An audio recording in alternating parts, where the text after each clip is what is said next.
Hey, those are shiny headphones. Yeah, they're the Gen 2 Bose QuietComfort Ultra headphones. Let's compare them with the Gen 1 and see what's new and what differences Bose didn't tell you about. Yeah, so let's talk about that shininess.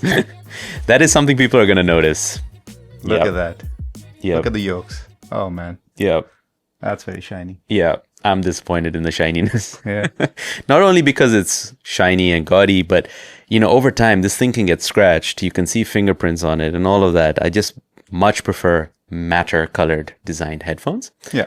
But maybe the black one is less shiny. We don't know. We have the violet one here. So Yes. What's it called? Midnight Violet? something about that. But yeah, you're getting a bunch of new colors, guys. Even the existing colors look slightly different now, right? The white doesn't look the same. So anyway, we'll put it up on screen. So another thing that has changed is not visible. And those are the microphones. Yeah. Why don't you take a listen to some samples? This is a quiet mic test for the Bose QC Ultra Headphones Gen 1. Pop, pop, popsicle, ice, ice, icicle, test, test, testing, 1, 2, 3. Pop, pop, popsicle, ice, ice, icicle, test, test, testing, 1, 2, 3. This is a quiet mic test on the Bose QuietComfort Ultra 2 headphones. Pop, pop, popsicle, ice, ice, icicle, test, test, testing, 1, 2, 3. Pop, pop, popsicle, ice, ice, icicle, test, test, testing, 1, 2, 3. This is a noisy mic test with the Bose QuietComfort Ultra Headphones Gen 1. Pop, pop, popsicle, ice, ice, icicle, test, test, testing, 1, 2, 3. Pop, pop, popsicle, ice, ice, icicle, test, test, testing, 1, 2, 3. This is a noisy mic test on the Bose QuietComfort Ultra Headphones 2. Pop, pop, popsicle, ice, ice, icicle, test, test, testing, 1, 2, 3. Pop, pop, popsicle, ice, ice, icicle, test, test, testing, 1, 2, 3. This is a windy mic test for the Bose QuietComfort Ultra Gen 1. Pop, pop, popsicle, ice, ice, icicle, test, test, testing, 1, 2, 3. Pop, pop, popsicle, ice, ice, icicle, test, test, testing. This is a windy mic test on the Bose QuietComfort Ultra Headphones Gen 2. Pop, pop, popsicle, ice, ice, icicle, test, test, testing, 1, 2, 3. Pop, pop, popsicle, ice, ice, icicle, test, test, testing. Okay, long story short, better mics for sure. The first version just struggled a lot. It was not a very ultra experience. Now they've really upped the game. And they haven't even introduced speech clarity yet, right? That's a new thing that's coming. That's a new thing that they've introduced already on their Ultra earbuds, and they are going to come to the headphones too. No timeline yet. No timeline yet, but when they do, the expectations are high, so no pressure, Bose. Yeah. All right, next one. Audio over USB Type-C. Yeah. Now, you are getting high-res audio or high-res audio. Check out the merch. All proceeds for the merch go to a charity.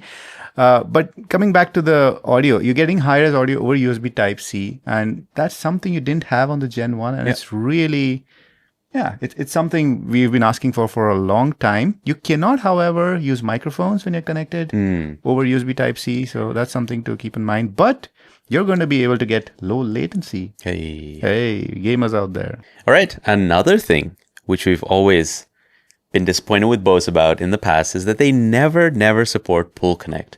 And that is when, they do support multi-point, so they can stay connected to two devices. But if you had a third device that you've paired in the past and you go into the Bluetooth settings and you're like, hey, I just want to connect to this device, it is not able to pull that connection over. Now, it supports it. It's huge for people who use more than two devices, trust me. Yeah. If you don't want to go into the app, just go to the Bluetooth menu, connect. Absolutely. This may be one of them. Most favorite features. Yeah, which is not even like majorly advertised. It's not major advertised, but it is. And, it should be actually.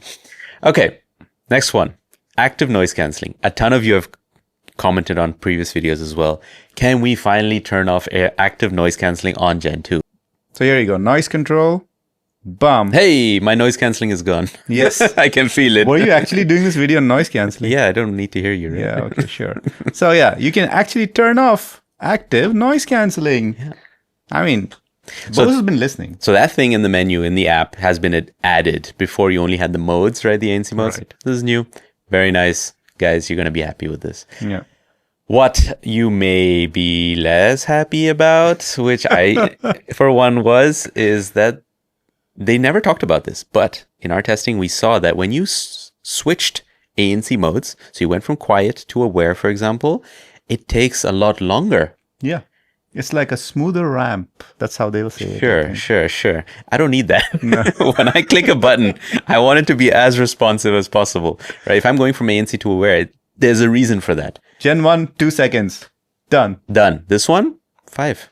Yeah. And you notice it. You definitely notice it. Weird. I don't get it. If someone gets it, please comment down below. Yeah. Okay, next. A simpler disconnect method has been introduced on the Gen 2 and it really works. All right. So if you want to see how quickly these headphones disconnect when you take them off and lay them flat, go for it.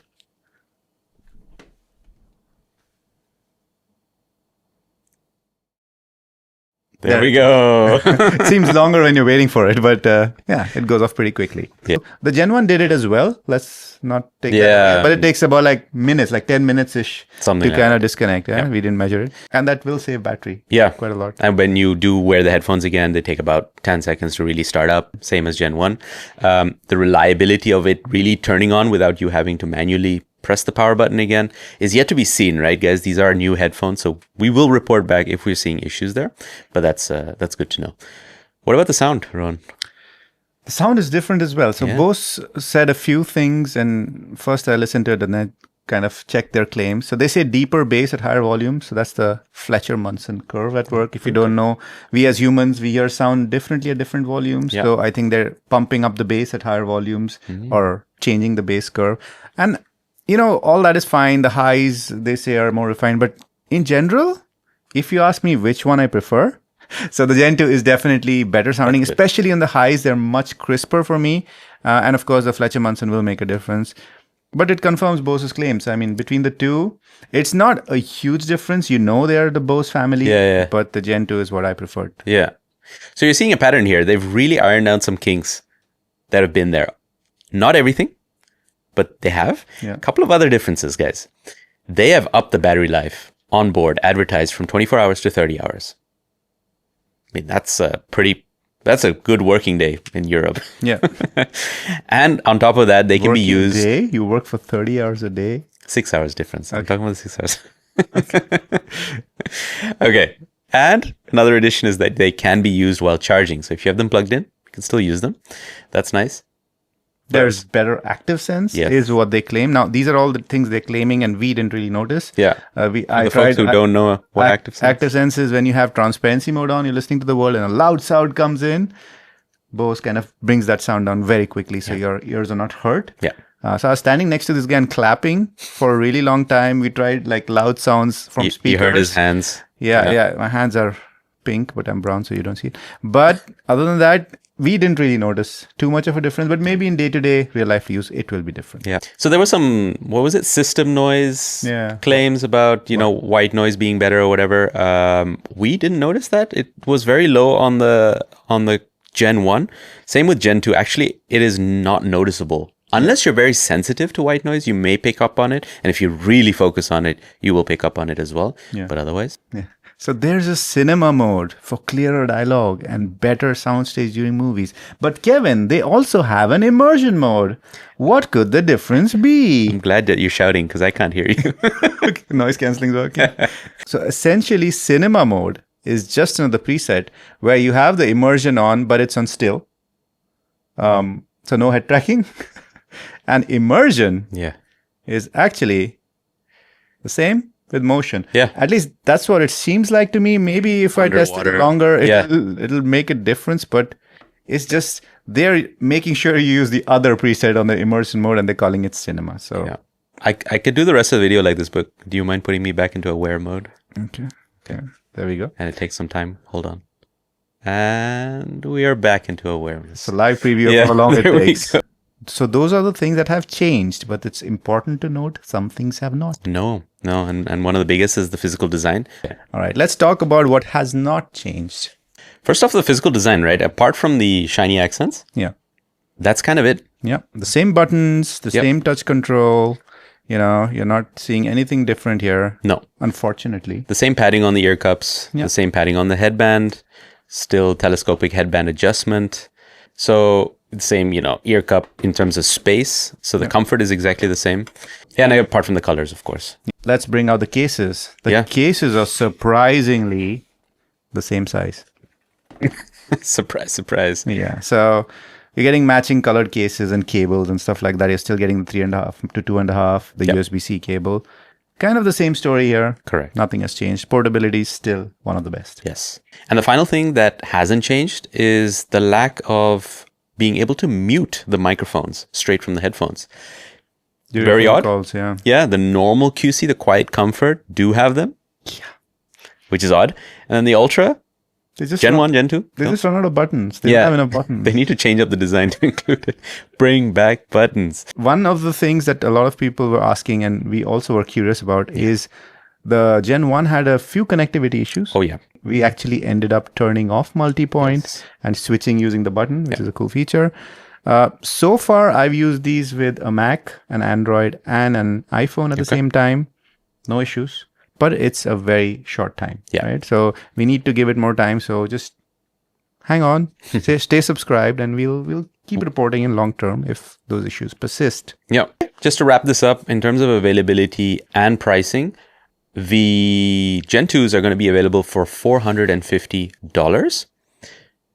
If you look online, wherever they're available, they are not very different. No. Gen 1. Gen 1 is either still $450 or a little bit cheaper, couple of tenors. But we checked in with Bose and they said they're going to be £100 cheaper. So they're going to be like 350 British pounds if you're eventually talking about pounds. Yeah, eventually. And the eventual plan is a eventual phase out. So Gen 1s won't be available anymore. Gen 2s are the ones to get. Yeah. So if you don't want shininess, go right now and buy the Gen 1s. And for availability and latest prices and to help out the channel, check out the links down below. Using those links helps us out. So now, which one should you get? But before we go there, a big thanks to our YouTube members and patrons, especially these folks on the tested tier. And to our highest tier, the Fakman tier. You can also become a Fakman like Rachel, like Rad's Panda, and like Paula. Thank you so much, you guys, for your support. We're going to now make a decision. Is it my turn? It's your turn. We can both go, right? You go first, though. We say it at the same time. Is it Gen 1 or Gen 2? 3, 2, 1. Gen 2. Okay. Yeah, shininess ain't bothering you. Yeah, no, apparently not. So what's on the inside that matters. Right. And that's actually what they've done. They've changed so much on the inside. What have they changed, right? I mean, for me, what's most important is calls, pull connect. I think that's it. Yeah. For me, USB audio. Yeah. I mean, that's good for anyone. If you're running out of charge, just plug it in and you know what you're going to do. Yeah. So to each their own, right? You might have a number of things out of the list that we talked about that are important to you that'll make the difference. But yeah, and we are yet to see the multi-point and the powering on and off situation and whether that's going to be reliable. But if it is, Gen 2 is the one to go for. Yeah. If you want to see the Gen 2 compared to the Sony WH-1000XM6, ooh, that's a tough comparison. Click here. And if you want to see our roundup of the best ANC cans out there, then click somewhere else up on screen.